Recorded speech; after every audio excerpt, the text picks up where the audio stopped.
We are starting session in a 2 minutes.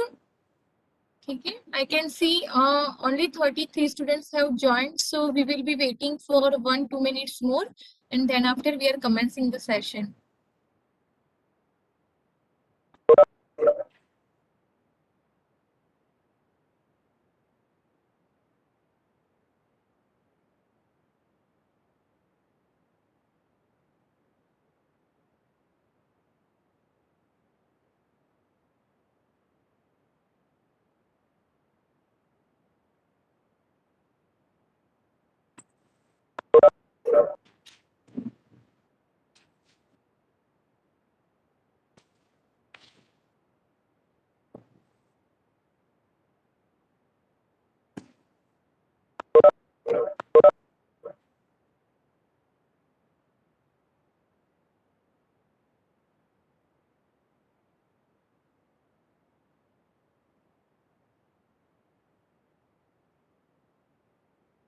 Okay, so shall we recall our last lecture, what we have done? Okay, let's recall our last lecture, what we have done. Anyone? Perfect. Ma'am Yes. I have a question. Ma'am actually मैंने ना आपके जो first second lectures थे ना वो मैंने मतलब miss कर दिए थे ड्यू टू सम रीजंस। तो मैडम जो आप मतलब बाद में कोई क्वेश्चन देते हो करने के लिए मतलब उसमें मतलब कहाँ करना होता है वो क्वेश्चन, मतलब हमारे डिवाइस पे? मैंने है ना लिंक शेयर किया हुआ है ऑलरेडी। मैं वापस एक बार ग्रुप में शेयर कर देती हूँ। ठीक है, fine. So it's a editor, my SQL के एडिटर है ऑनलाइन। ठीक है, just give me 1 minute, let me share the links once again.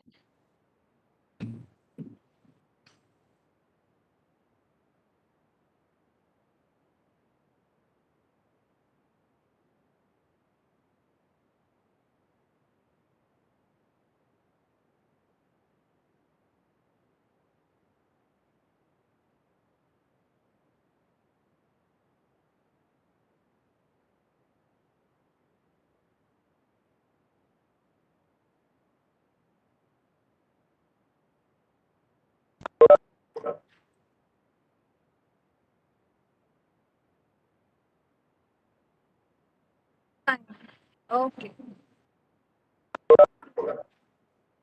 Links has already been right. The links all okay. Is my board visible to all of you in a proper manner? Okay. Now see.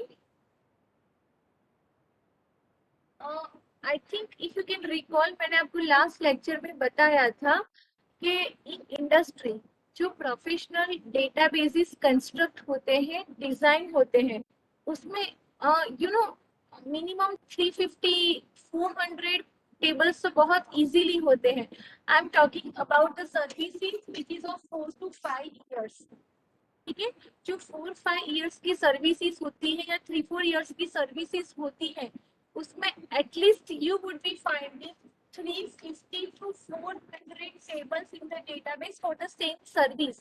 एक ही service के 350-400 tables होते हैं।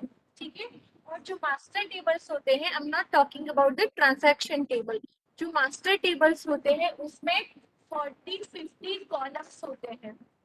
ठीक है, 40-50 columns के master table होते हैं। Now let's take into consideration the example of Amazon. If we talk about the database of Amazon, ठीक है, तो अमेज़न के डेटाबेस के बारे में हम एग्जांपल लेते हैं। अमेज़न के डेटाबेस में कितने सारे अलग अलग टेबल्स होते हैं।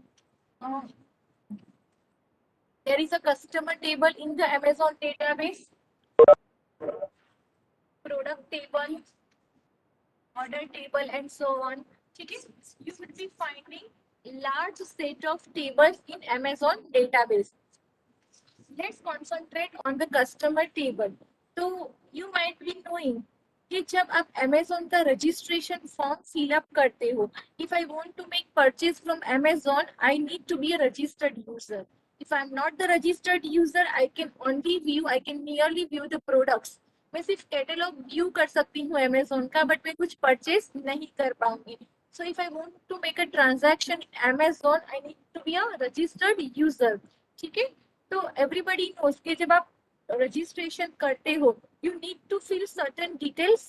आप कुछ डिटेल्स फिल करते हो ना Amazon पे जब रजिस्ट्रेशन करते हैं तो first name, middle name, last name, your date of birth, your address, ठीक है, certain things you you fill in the registration form. अब जब आप रजिस्ट्रेशन फॉर्म पे, इसको ध्यान से समझिएगा, this is your registration form. ठीक है, कस्टमर का रजिस्ट्रेशन फॉर्म है with certain details. Now when you click on the submit button, आप सबमिट बटन पर क्लिक करते हैं, आपका जो डेटा है that will be stored in customer masters.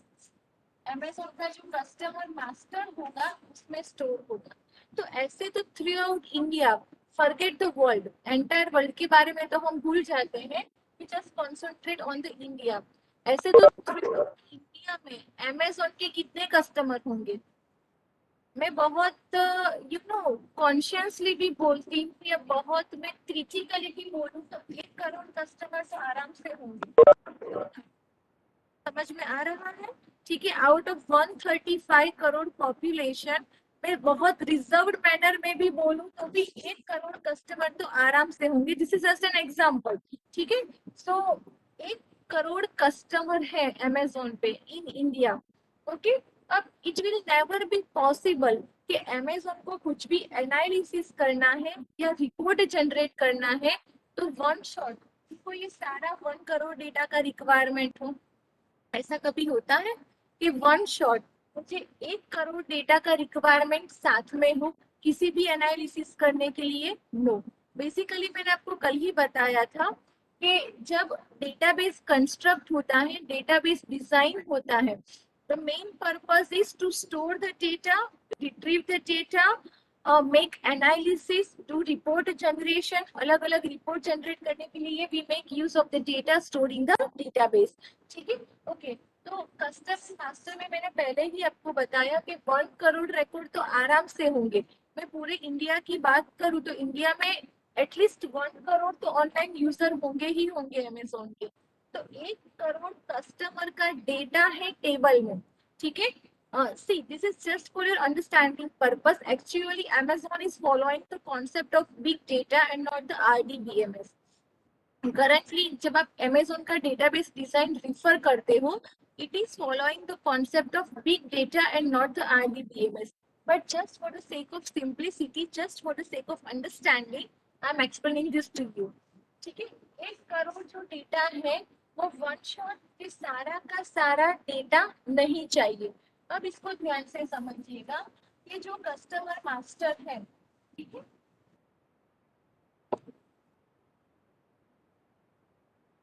उसमें कस्टमर आईडी होगा. The customer ID is never entered by customer. जब आप रजिस्ट्रेशन करते हो जो अलग अलग फील्ड्स होते हैं फॉर्म में, उसमें से you will never find the field customer ID in your registration form. When you click on the submit button, the customer ID is generated automatically by the algorithm of Amazon and that will be stored against data of yours. ठीक है, customer name, customer address, customer date of birth and so on. These are certain columns. ठीक है, यहाँ पर customer ID C1, C2.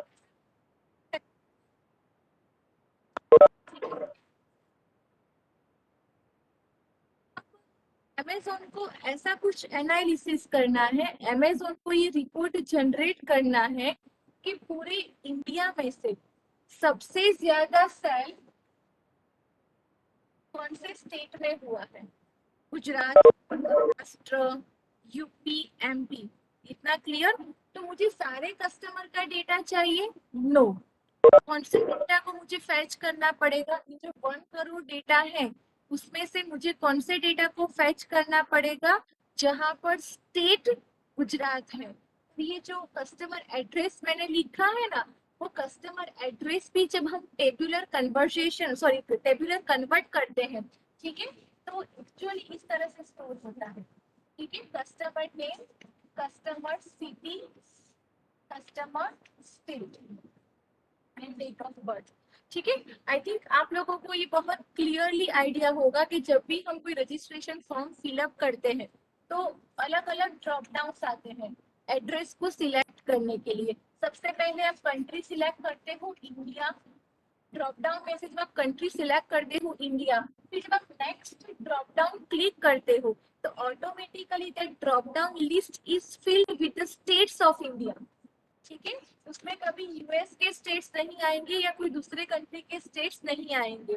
ठीक है, आप enter नहीं करते हो, आप सिलेक्ट करते हो। ठीक है, तो आपने इंडिया को सिलेक्ट किया, फिर ऑटोमेटिकली जो नेक्स्ट ड्रॉप डाउन होगा it will be filled automatically by the states of India। जब मैंने यहाँ पर स्टेट के ड्रॉप डाउन में से गुजरात सिलेक्ट किया तो नेक्स्ट ड्रॉप डाउन में ऑटोमेटिकली ये वाला जो ड्रॉप डाउन है it will be filled with the cities of Gujarat. जो मेन सिटीज है वो आपको डिस्प्ले होंगे, वहां से आप क्लिक करके सिलेक्ट कर सकते हो। आपने जो सिलेक्ट किया ये वाले फील्ड्स किसके साथ मैप होते हैं? टेबल के कॉलम्स के साथ मैप होते हैं। ठीक है, आपने जो नाम एंटर किया वो नाम कहाँ पर स्टोर होगा? ऑटोमेटिकली इस कॉलम में स्टोर होगा। जो मैंने कंट्री सिलेक्ट किया है वो यहाँ पर, तो बाय डिफॉल्ट एक्चुअली मैंने यहाँ पर कंट्री का कॉलम रखा है because this customer master is made only for India. ठीक है, so no need, no logic to have a column of India.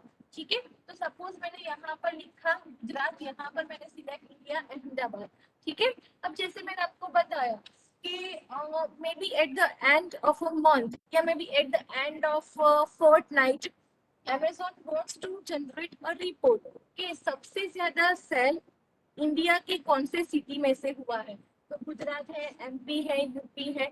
तो फॉर दैट वो रिपोर्ट के लिए उसको सारा डेटा डिस्प्ले करवाने की जरूरत है। Are you understanding? सारे 1 करोड़ डेटा डिस्प्ले करना है? नो। समझ में आ गया आप लोगों को?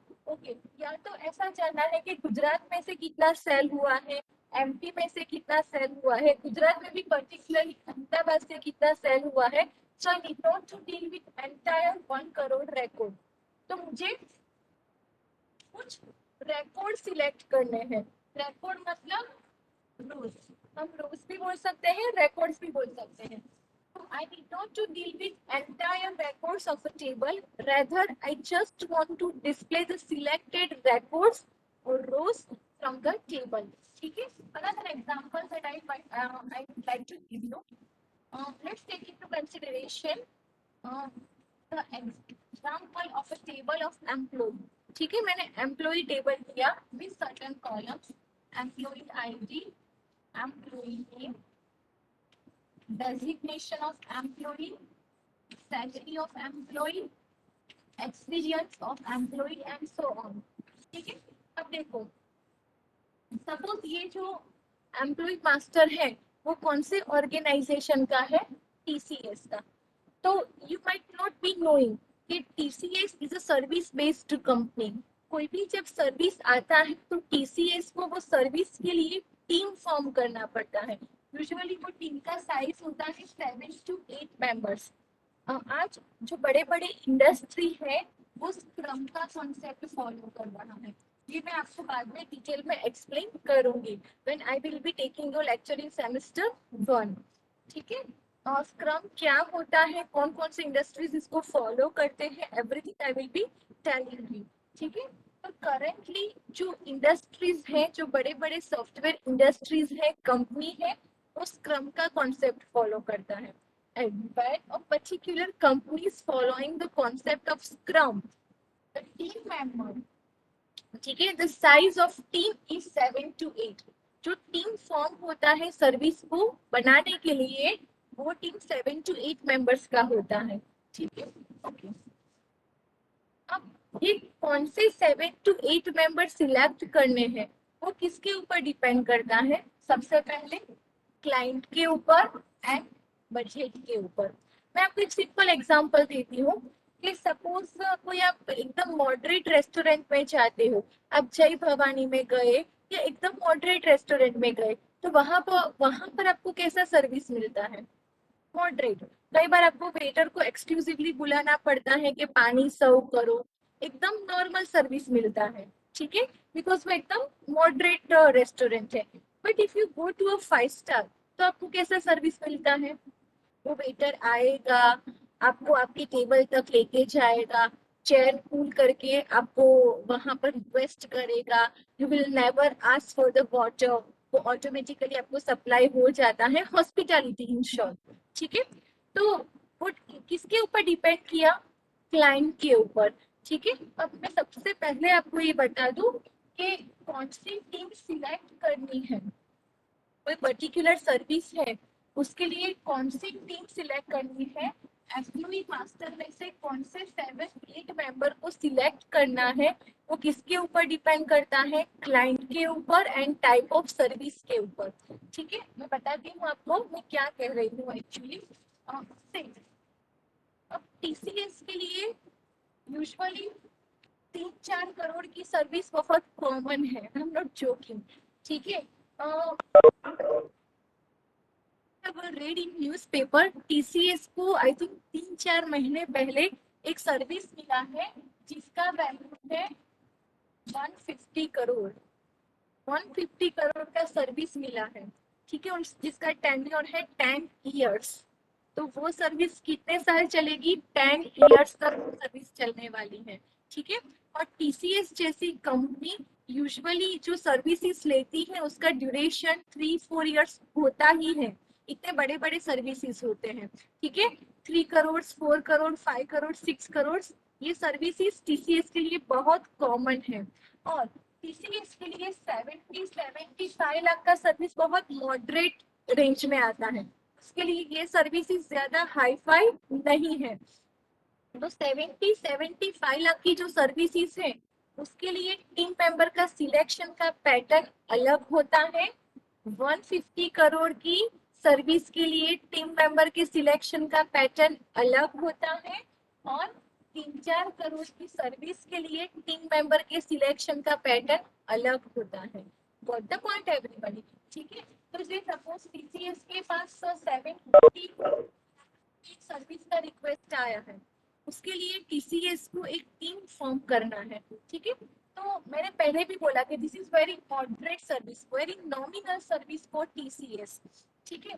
तो यूजुअली ऐसा होता है कि ये सर्विस के लिए वो 2 या 3 साल का जो एक्सपीरियंस होता है ना, वो एम्प्लॉय को, sorry Dhruvi, I didn't get this, मी करके आपने क्वेश्चन मार्क किया है, मीन्स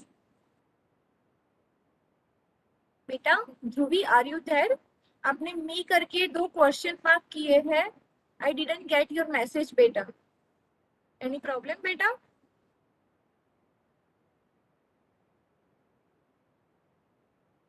ओके फाइन,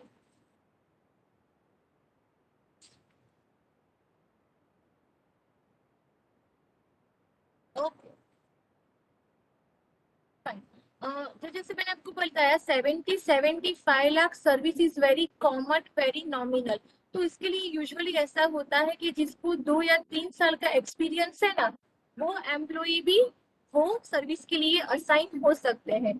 तो टीसीएस में तो कितने सारे एम्प्लॉयज होते हैं, ठीक है। सपोज टीसीएस में अभी 10,000 एम्प्लॉयज हैं, तो ये सारे 10,000 एम्प्लॉयज के रिकॉर्ड्स यहाँ पर होंगे, ठीक है। और for this service I need not to display all 10,000 records. ये सर्विस के लिए मुझे सिलेक्ट करने हैं एम्प्लॉय, तो वो सिलेक्ट करने के लिए मुझे सारे एम्प्लॉय के रिकॉर्ड डिस्प्ले करने हैं? नो, मैं कौन से एम्प्लॉय के रिकॉर्ड डिस्प्ले करूंगी? जिनका एक्सपीरियंस ग्रेटर है 2 इयर्स है एंड लेस देन 3 इयर्स है, मतलब 2 to 3 ईयर्स के बीच में, ठीक है। तो मैं कौन सा क्वेरी फायर करूंगी? ये टेबल में से ऐसे रिकॉर्ड डिस्प्ले होने चाहिए जिसका एक्सपीरियंस 2 साल से ज्यादा है लेकिन 3 ईयर से कम है। अगर 150 करोड़ की कोई सर्विस आती है ना, trust me this service is currently under construction in TCS. TCS का इस सर्विस के ऊपर काम चल रहा है अभी। 150 करोड़ की सर्विस है, रॉयल सर्विस, ठीक है। तो टीसीएस को वही एम्प्लॉय चाहिए जिनका एक्सपीरियंस 10 ईयर से ज्यादा है, ठीक है, जिनका एक्सपीरियंस 10 ईयर से ज्यादा है। तो इस पूरे रिकॉर्ड में से आपको कितने रिकॉर्ड डिस्प्ले करना है, मुझे एम्प्लॉय सिलेक्ट करने हैं, ठीक है। तो मुझे फिल्टरेशन करना पड़ेगा। I don't want all 10,000 records to be appeared, ठीक है, मुझे सिलेक्शन करना है। तो सिलेक्शन के लिए मैंने क्या फिल्टरेशन रखा, वही एम्प्लॉय का रिकॉर्ड डिस्प्ले होना चाहिए जिसका एक्सपीरियंस ग्रेटर देन 10 ईयर्स है। तो मैंने फिल्टरेशन कौन से कॉलम के ऊपर रखा, एक्सपीरियंस के ऊपर। Got the point. मैं बहुत सिंपल एग्जांपल आपको देती हूँ to make you understand the concept of filtration. कि जब भी आप लोग ऑनलाइन शॉपिंग करते हैं, तो आप अमेजोन पे ऑनलाइन शॉपिंग करते हैं, राइट। तो वहां पर आप फिल्टरेशन सेट कर सकते हो कि सपोज मुझे कोई आउटफिट परचेज करना है, बट मैंने प्राइस के ऊपर फिल्टरेशन रखा कि मुझे लेस देन 1,000 का ही आउटफिट शो होना चाहिए। तो बैक में अमेजोन के बैकएंड में कौन सा क्वेरीफायर होगा, वो वही प्रोडक्ट का लिस्ट आपको डिस्प्ले करेगा जहां पर प्राइस लेस देन 1,000 है। अमेजोन का जो प्रोडक्ट का कैटेलॉग होगा, वहां पे तो जो प्रोडक्ट स्टोर है वो तो सारे अलग अलग प्राइस के प्रोडक्ट स्टोर है ना। सपोज मुझे ड्रेस मटेरियल परचेज करना है, तो 5,000 का ड्रेस मटेरियल भी होगा अमेजोन के प्रोडक्ट के डेटाबेस में, ठीक है। अमेजोन का जो डेटाबेस है उसमें जो प्रोडक्ट का टेबल है, उसमें तो कितने सारे अलग अलग वेराइटी के ड्रेस मटेरियल्स स्टोर है डेटा, ठीक है। 5,000 का भी होगा, 4,000 का भी होगा, 500 का भी होगा, 1,000 का भी होगा, 3,000 का भी होगा, ठीक है। तो उसमें मैंने क्या फिल्टरेशन शेड किया, प्राइस लेस देन 1,000। तो बैकएंड में अमेजोन के एल्गोरिथम ने कौन सा क्वेरी फायर किया, वो प्रोडक्ट का जो कैटेलॉग है, डेटाबेस में जो प्रोडक्ट का टेबल है, वो टेबल में से वो कौन से आइटम फेच करेगा, वही आइटम जिसका प्राइस लेस देन 1 है। What the point. तो यहाँ पर हमने क्या किया, हमने फिल्टरेशन सेट किया। ओके। तो जब भी आपको फिल्टरेशन सेट करना है डिस्प्ले करने के लिए, ठीक है, फिल्टरेशन सेट करना है डिस्प्ले करने के लिए, तब आप क्या यूज करते हो माई एसक्यूएल में, वेयर क्लोज, जो मैं अभी आपको बताती हूँ। Just a second please.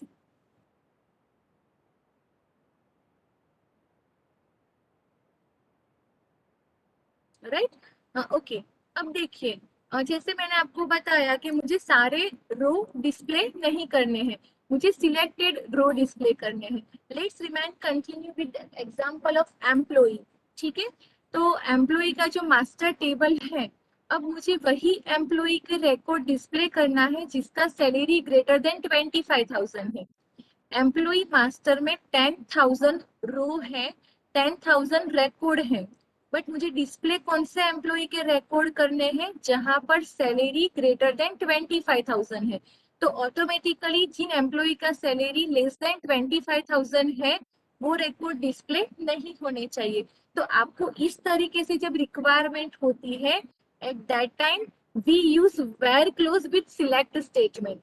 In last lecture only, I told you select statement is used for displaying records. Table में से जब आपको रिकॉर्ड डिस्प्ले करने हैं, आप कौन सा स्टेटमेंट फायर करते हो, कौन सा कमांड यूज करते हो, सिलेक्ट कमांड। पर सिलेक्टेड रो जब डिस्प्ले करने हैं, तब कौन सा क्लोज आपको यूज करना पड़ेगा, where clause. Now what is the syntax of writing where clause. Now see, select star. Star मतलब आपको सारे कॉलम डिस्प्ले करने हैं। अब एम्प्लॉय टेबल में से आपको सिर्फ दो ही कॉलम डिस्प्ले करने हैं, एम्प्लॉय आईडी एंड सैलरी। तो आप यहाँ पर क्या लिखोगे, instead of star you will be writing employ ID comma salary. तो it will display only two column, ठीक है। But you want to display the entire columns from the table, so you mention star. So select star from table name. Here you could be writing the name of the table from which you want to fetch the data, followed by the keyword where. Where keyword is used to mention the condition. और where keyword के बाद क्या आएगा, condition. Condition किस तरह से mention करोगे, आपको कौन से कॉलम के ऊपर कंडीशन लगाना है, ठीक है। तो देखिए, सपोज यहाँ पर मुझे टेबल में से कौन सा डेटा डिस्प्ले करना है, एम्प्लॉय टेबल में से जिस एम्प्लॉय का नाम विभव है। तो मैंने क्या किया, select star from employee, employee is a name of my table, where is a keyword, this is the name of the column, employee name is equal to Vibhav. Is equal to मैंने किसके लिए यूज किया, match करने के लिए, कि जहां पर एम्प्लॉय का नाम विभव होगा वही रिकॉर्ड डिस्प्ले होगा। So I hope this is clear everybody, yes और नो, ग्रेट। ठीक है, अब वेरी फाइन। अब आपको मेरे लिए एक काम करना है कि जैसे, वेरी गुड, आप लोगों ने प्रोडक्ट का टेबल बनाया हुआ है ना, मैंने 3 टेबल्स बोले थे, राइट, वो सबके पास वो 3 टेबल है, करेक्ट। ठीक है, I am talking about this 3 tables, right, fine, I am talking about this 3 tables. Do one thing for me, कि आप एक काम कीजिए, यहाँ पर आपने प्रोडक्ट कॉस्ट एंटर किया होगा ना, ठीक है, तो एक काम कीजिए कि आपने जो 5 रिकॉर्ड इंसर्ट किए हैं उसमें प्रोडक्ट कॉस्ट कॉलम के ऊपर वेर कंडीशन फायर कीजिए। ठीक है, जहां पर प्रोडक्ट का कॉस्ट ग्रेटर देन 5000 है वही रिकॉर्ड डिस्प्ले होने चाहिए। आपने जिस तरीके से रिकॉर्ड एंटर किए हैं उस हिसाब से आप कंडीशन सेट कर सकते हो। आपने जिस तरीके से अमाउंट एंटर किया है, प्रोडक्ट कॉस्ट का वैल्यू जो आपने एंटर किया है, product cost is a column, वो कॉलम में आपने जो भी वैल्यूज एंटर किए हैं वो वैल्यूज के अकॉर्डिंग आप कंडीशन फायर कर सकते हैं। काइंडली डू दैट ताकि आपका प्रैक्टिस हो जाए। ठीक है,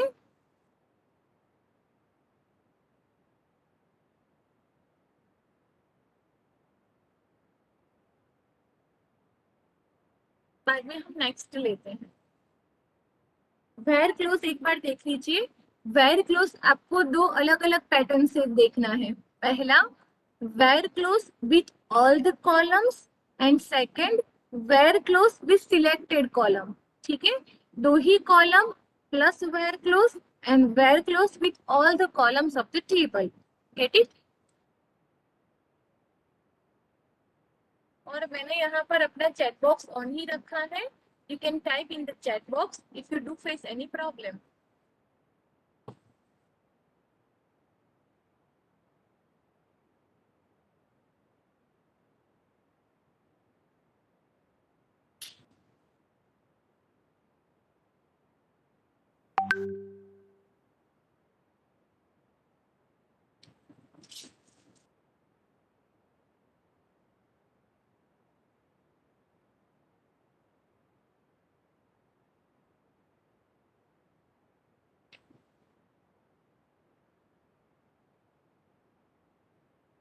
great,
go ahead, dear students. Should we move ahead? Great.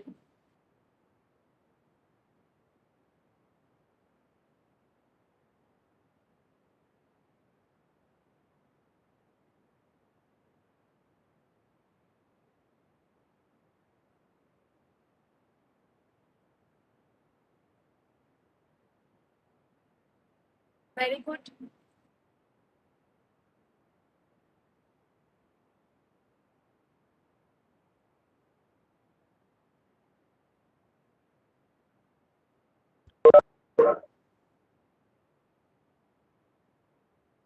Ahead. एक और कॉन्सेप्ट मैं आपको एक्सप्लेन कर रही हूँ. Let me do some board work for that again. Okay, now suppose I am having employee table in which I am having employee ID, name, designation, salaries and so on. Some more columns are there. ठीक है. Okay, अब सी, कई बार क्या होता है कि ऐसे report generate होते हैं कि पर्टिकुलर बैंक में कौन कौन से अलग अलग डेजिग्नेशन के एम्प्लॉइज हैं. जस्ट मुझे जो मेरी बैंक में अलग अलग डेजिग्नेशन है उसका लिस्ट व्यू करना है. Got it. कि जैसे सपोज कैनेरा बैंक है, तो कैनेरा बैंक का जो बैंकिंग सिस्टम है, एम्प्लॉय के लिए जो बैंकिंग सिस्टम है, तो कैनेरा बैंक के जो एम्प्लॉय है वो सारे एम्प्लॉय का डेजिग्नेशन कौन कौन सा है, कितने अलग अलग डेजिग्नेशन कैनेरा बैंक ऑफर करता है. ठीक है. सपोज टीसीएस है, तो टीसीएस कौन कौन से अलग अलग डेजिग्नेशन ऑफर करता है, मुझे उसका लिस्ट प्रिंट करना है. ठीक है. तो सपोज जैसे है यहाँ पर 1, 2 एंड सो ऑन. ठीक है. यहाँ पर है designation manager, officer, clerk, peon, manager, manager, officer, clerk, peon.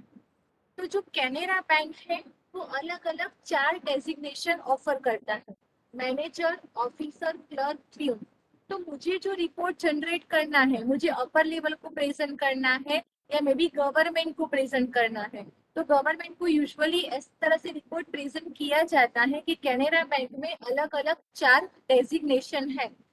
But suppose Canara bank में 1 लाख एम्प्लॉई है. I'm talking about a particular city, not for the entire country. ठीक है. पूरे कंट्री के बारे में बात नहीं कर रही हूँ मैं. ठीक है. तो कैनेरा बैंक में सपोज 1 लाख एम्प्लॉई है. ओके. तो यहाँ पर ये टेबल में कितने रिकॉर्ड्स आएंगे, 1 लाख रिकॉर्ड आएंगे. और यहाँ पर डेजिग्नेशन भी रिपीट होंगे ना. ये 1 लाख में से बहुत सारे एम्प्लॉय का डेजिग्नेशन मैनेजर होगा, बहुत सारे एम्प्लॉय का डेजिग्नेशन ऑफिसर होगा, क्लर्क होगा, प्यून होगा. ठीक है. तो ये कितनी बार रिपीट होता है, बट मुझे तो क्या डिस्प्ले करना है, मुझे क्या प्रिंट करना है, unique values of designation. Total कितने डेजिग्नेशन अवेलेबल है, वो कितनी भी बार रिपीट हो, I am not concern with that. I just want to display the total designation offered by Canara bank. मुझे डुप्लीकेट वैल्यूज नहीं चाहिए, मुझे सिंपली इतना ही चाहिए कि ये वाले कॉलम में total unique values for the point. ये पर्टिकुलर कॉलम में यूनिक वैल्यूज कौन कौन से हैं. तो यूनिक वैल्यूज कितने हुए, manager, officer, clerk and peon. ये सारे तो वही रिपीटिंग वैल्यूज हैं. तो if you want to display something like this, you can use the keyword distinct. ठीक है. डिस्टिंक्ट मतलब अलग हुआ ना. ठीक है. डिस्टिंक्ट मतलब विथआउट डुप्लीकेशन. ठीक है. So how you can make use of this keyword with the select statement, right? Okay, you write like this: select. Select is used for displaying records from the table. Select that distinct keyword. Distinct followed by name of the column. तो suppose मेरे column का नाम क्या है, designation. कौन सी column का data और मुझे डिस्टिंक्ट कीवर्ड अप्लाई करना है, फ्रॉम एम्प्लॉय. ठीक है. मैं रिपीट कर देती हूँ. Select distinct designation from employ. Okay. अब how it will display the output, इस तरह से आएगा: officer, manager, peon and clerk. This means ये कॉलम में कितने वैल्यूज आपने एंटर किए हैं, टोटल कैनेरा बैंक कितने डेजिग्नेशन ऑफर करता है. You got it clearly. तो डिस्टिंक्ट कीवर्ड जब आप यूज करते हो, उसके बाद आप वो कॉलम का नाम मेंशन करोगे जिस कॉलम के ऊपर आपको ये कीवर्ड अप्लाई करना है. Rest of the things are same, from keyword and name of the table. I hope this is clear everybody. अब ये डिस्टिंक्ट कीवर्ड तभी प्रॉपर आउटपुट देगा. हाँ sure. Let me complete my sentence first. ये distinct keyword आपको तभी proper output देगा जब आपके कॉलम में डुप्लीकेट वैल्यूज होंगे। ठीक है, सी आपके कॉलम में डुप्लीकेट वैल्यूज हो सकते हैं, जैसे डेजिग्नेशन कॉलम है, एम्प्लॉय टेबल का डेजिग्नेशन कॉलम है, उसमें डुप्लीकेट वैल्यूज रिपीटेड वैल्यूज हो सकते हैं ना। बहुत सारे एम्प्लॉय का डेजिग्नेशन मैनेजर हो सकता है, ऑफिसर हो सकता है, क्लर्क हो सकता है, प्यून हो सकता है। 1 लाख एम्प्लॉय है तो 1 लाख में से 10,000 डेजिग्नेशन मैनेजर है। ठीक है, 50,000 एम्प्लॉय का डेजिग्नेशन क्लर्क है, 10,000 एम्प्लॉय का डेजिग्नेशन पियून है। How many remaining? मेरा मैथ्स बहुत वीक है। 50,000, 60,000, 70,000, ओके, एंड 30,000 एम्प्लॉय का डेजिग्नेशन ऑफिसर है। ठीक है, पर मुझे क्या करना है, मुझे यूनिक वैल्यूज प्रिंट करने हैं। डेजिग्नेशन कॉलम के यूनिक वैल्यूज कितने हैं, बैंक अलग अलग कौन से डेजिग्नेशन ऑफर करता है, वो कितनी बार रिपीट हो रहा है, कौन से एम्प्लॉय का डेजिग्नेशन है, उसके साथ मेरा कोई कंसर्न नहीं है। कौन से एम्प्लॉय का कौन सा डेजिग्नेशन है, I am not concern with that. I just want to display total designations offered by a bank. Total bank कौन कौन से डेजिग्नेशन ऑफर करती है, तो 4 अलग अलग डेजिग्नेशन है, उसमें मुझे डुप्लीकेट नहीं चाहिए। तो मैं क्या करूंगी, select distinct designation from employee. So distinct keyword is used for removing duplicates from the column. Now is it clear बेटा? जिनल बेटा क्लियर हुआ या वापस एक बार रिपीट करूं? ग्रेट। तो एक बार आप ये ट्राई कर लीजिए distinct. Everybody is requested to try distinct please.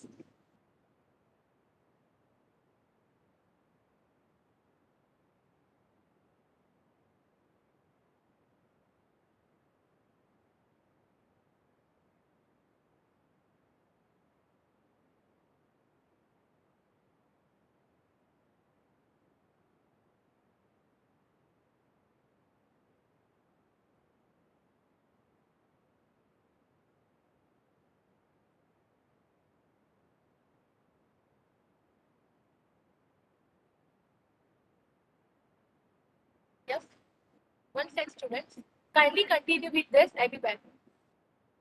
बोलिए, 1 मिनट। टैब 3 में जाइए। आइशु, फर्स्ट टाइम आया।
Done with distinct everyone? Can you please let me know, dear students, are you all done with the distinct keyword? Great. Everyone? Okay. Please let me know if you have not understood. I will definitely repeat for you. Okay? बिल्कुल हेसिस्टेंस मत रखिएगा। अगर आपको कोई भी doubt है, आप कभी भी पूछ सकते हैं मुझे। I will for sure repeat. Okay? Fine. So now we are considering the next concept, जिसका implementation हम yes perfect। ठीक है, great, it's very true। Okay, जितने भी डुप्लीकेट्स वैल्यू होंगे वो एलिमिनेट हो जाएंगे। जैसे सपोज ऐसा है कि आपके एम्प्लॉय टेबल में 3 नाम विभव है और 2 नाम हेतांश है, टोटल नंबर ऑफ रिकॉर्ड्स कितने हुए 5. But when you apply distinct keyword over employee name column, it will display 2 unique value. It will remove entire duplicate value. Unique values कितने हुए विभव and Hetansh. So it will only display 2 values विभव and Hetansh. ठीक है, fine. So this is the logic. और देखिए actually ये सब कुछ जो आपके सिलेबस में है वो किस तरीके से है कि डिस्टिंक्ट कीवर्ड का सिंटेक्स कैसा है, वो सिंटेक्स आपने लर्न कर लिया, फिर क्वेरी फायर किया, क्वेरी का आउटपुट आ गया, that's it. But we are going far beyond the syllabus. We are not going to be syllabus oriented person dear student. हमको सिलेबस ओरिएंटेड नहीं बनना है. ठीक है, मैं एक स्टेप उसमें आगे जाती हूँ कि यही कॉन्सेप्ट इंडस्ट्री में प्रैक्टिकली कहाँ पर अप्लाई होते हैं. सिलेबस में कितना है कि ये जैसे वेर क्लोज है या डिस्टिंक्ट क्लोज है, तो ये डिस्टिंक्ट क्लोज का सिंटेक्स आपने लर्न कर लिया, उसके बाद उसका क्वेरी फायर किया, आउटपुट आ गया, डन. बट उसके साथ मैं आपको ये भी बता रही हूँ कि इंडस्ट्री में ये क्लोजेस किस तरह से अप्लाई होते हैं, विच इज वेरी इंपॉर्टेंट. बिकॉज कई बार ऐसा होता है कि आपको पता होगा कि डिस्टिंक्ट क्लोज क्या है, बट उसको कब अप्लाई करना है वो आइडिया नहीं होता है. इसलिए भले टाइम लगे बट मैं आपको इसी तरीके से क्लियर करवाऊंगी. ठीक है, ये कौन सा कॉन्सेप्ट इंडस्ट्री में प्रैक्टिकली कहाँ पर अप्लाई होता है, कौन सा रिपोर्ट जनरेट करने के लिए अप्लाई होता है. And I am going to take your no SQL. ठीक है, नो एसक्यूएल के प्रैक्टिकल्स मुझे लेने हैं मोंगोडीबी बिग डेटा. तो वही है कि सिलेबस में जो है वो मैं नहीं करवाऊंगी. हाय हाय, तो मैडम शू करावशे. डोंट वरी, सिलेबस में जो कॉन्सेप्ट है वो कॉन्सेप्ट तो मैं आपको बताऊंगी, बट वो कॉन्सेप्ट इंडस्ट्री में कहाँ अप्लाई होता है वो पॉइंट ऑफ व्यू से मैं आपको लर्न करवाऊंगी, विच इज वेरी इंपॉर्टेंट. ठीक है, ओके. अब the next concept is update command. अभी अपडेट कमांड हम कहाँ प्रैक्टिकली अप्लाई कर सकते हैं, आज मैं आपको सिंपली वो बता देती हूँ और उसका इम्प्लीमेंटेशन हम नेक्स्ट लेक्चर में देखेंगे. ठीक है, देखिए फॉर एग्जाम्पल बैंक है, you are the customer of a bank, right, you are the customer of a bank. तो आपका जो डेटा है वो बैंक के डेटाबेस में स्टोर होगा. बैंक का जो डेटाबेस है उसके कौन से टेबल में आपका डेटा स्टोर होगा, कस्टमर मास्टर. तो जब भी आप पहली बार बैंक में गए होंगे, आपने केवाईसी फॉर्म फिलअप किया होगा. बैंक आपको केवाईसी फॉर्म देता है, अभी तो वो आप ऑनलाइन भी फिल कर सकते हो केवाईसी, राइट. फिजिकल फॉर्म भी आता है, ऑनलाइन भी आता है, करेक्ट. तो जब आप केवाईसी फॉर्म फिलअप करते हो उसमें एक फील्ड होता है एड्रेस. आप जो एड्रेस एंटर करते हो इसके हिसाब से कस्टमर टेबल में जो कॉलम्स हैं एड्रेस के वो वैल्यूज एंटर होते हैं. ठीक है, तो सपोज आपका कस्टमर आईडी है 11497, तो 11497 के 7 के जो साथ में जो कॉलम्स होते हैं, आपका कस्टमर आईडी है 11497. ठीक है, तो उसके साथ में दूसरे कॉलम्स कौन से होंगे कस्टमर आईडी के अलावा, कस्टमर स्ट्रीट होगा. आपका स्ट्रीट कौन सा है, आपका सिटी कौन सा है, आपका स्टेट कौन सा है, कंट्री कौन सा है. क्लियर, वो सब कुछ आप अलग अलग फिल करते हो ना, वो ब्लॉक आते हैं, वो ब्लॉक में आप फिल करते हो केवाईसी में. तो वो वैल्यूज जो आप एंटर करते हो इसके हिसाब से जो बैंक का डेटा एंट्री ऑपरेटर होगा ना, वो केवाईसी फॉर्म में आपने जो डेटा एंटर किया है ना, अकॉर्डिंगली वो बैंक के डेटाबेस के कस्टमर टेबल में वो वैल्यूज एंटर करेगा. Everybody clear on this ground. तो सपोज अभी आप करंटली पालड़ी एरिया में रह रहे हैं, तो आपने वो केवाईसी में क्या एंटर किया होगा, एड्रेस में स्ट्रीट फील्ड में, स्ट्रीट फील्ड में आपने क्या एंटर किया, पालड़ी. अभी आपका एड्रेस चेंज हो गया, तो आपको बैंक को रिक्वेस्ट करना पड़ेगा ना, बिकॉज जो भी करस्पॉन्डेंस है वो तो पार्टी के एड्रेस पर आएगा। ठीक है, आपका चेक बुक है, कई बार आप चेक बुक के लिए रिक्वेस्ट करते हो, ठीक है, तो आपको पोस्ट में चेक बुक आ जाती है, कुरियर वाला आपके डोर स्टेप पे चेक बुक आपको हैंड ओवर करके जाता है। ऐसा कोई ट्रांजैक्शन करना है और आपका एड्रेस चेंज हुआ है, तो आपको बैंक को नोटिफिकेशन तो देना पड़ेगा ना। तो सपोज अपने बैंक को नोटिफिकेशन दे दिया कि आपका एड्रेस चेंज हुआ from Paldi to Satellite, got it clearly. तो वो केवाईसी का जो डेटा है उसको अपडेट करना पड़ेगा। आपने तो रिक्वेस्ट दे दिया, आपने एक एप्लीकेशन फॉर्म लिख दिया, ठीक है, यस, ठीक है, कि आपने एक एप्लीकेशन फॉर्म लिख दिया और वो एप्लीकेशन फॉर्म में आपने रिक्वेस्ट किया कि मेरा address Paldi to Satellite change हुआ है। फिर बैंक में जो डेटाबेस है, जो बैंक का डेटाबेस है, उसमें जो टेबल है कस्टमर टेबल, उसमें ये अपडेट का क्वेरी फायर करना पड़ेगा। तो टेबल में जो डेटा स्टोर है वो ऑलरेडी स्टोर डेटा में जब कोई चेंज आता है, जब कोई मॉडिफिकेशन आता है, तो उसके लिए आरडीबीएमएस में माई एसक्यूएल में कौन सा कमांड है, update command. Got it. Bank आपको ऐसा बोलेगा कि नहीं आपका डेटा ऑलरेडी स्टोर्ड है, we can not make change in already stored data. No, it will never be the statement from bank side. तो बैंक एक क्वेरी फायर करेगा। बैंक का जो आईटी प्रोफेशनल है, बैंक का जो डेटाबेस एडमिनिस्ट्रेटर है, जो डेटाबेस के ट्रांजैक्शन डील करता है, वो एक क्वेरी फायर करेगा। आपका जो कस्टमर आईडी होगा वो अपने एप्लीकेशन में लिखा होगा, तो वो कस्टमर आईडी के अगेंस्ट में वो एक क्वेरी फायर करेगा। एंड वो क्वेरी का आउटपुट क्या होगा, आपका जो एड्रेस है पालडी, वो ओवरराइट हो जाएगा सैटेलाइट से। आई hope this is clear everybody. तो अगर आपको टेबल में जो डेटा स्टोर किया है उसको मॉडिफाई करना है, चेंज करना है, तो उसके लिए आपके पास है अपडेट कमांड। और वो अपडेट कमांड कैसे फायर करना है वो हम नेक्स्ट लेक्चर में देखेंगे। So up till now I hope this is clear to you everyone. Any doubts so far? Have any doubts? Can you please acknowledge dear students? Great, okay, fine. So in next lecture, great, thank you so much, thanks for your responses. So in next lecture we will see how to fire update command. Okay, let me take a screenshot of your attendance first. Please do not leave the meeting. Let me take a screenshot. Right, fine. So yes, thanks very much for attending session. Please take care. We will be meeting day after tomorrow and we shall implement the concept of update and alter. दोनों हम एक ही lecture में cover कर लेंगे।